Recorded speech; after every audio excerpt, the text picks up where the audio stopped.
সবাইকে আদাব ও নমস্কার। আশা করি সকলে ভালো আছেন। আজ আমি নাটোর রাজবাড়ির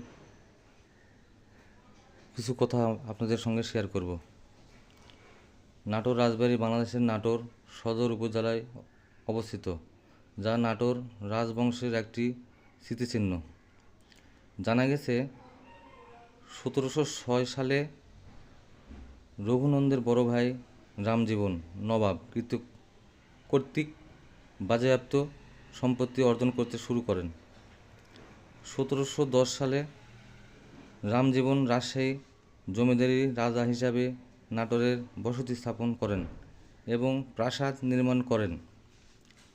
ইতিহাস ঐতিহ্য শহর নাটোর নবাবী আমলে গড়ে ওঠা নাটোর রাজ্যর মহারানী ছিলেন অর্ধবঙ্গেশ্বরী রানী ভবানী। ভিডিওটি ভালো লাগলে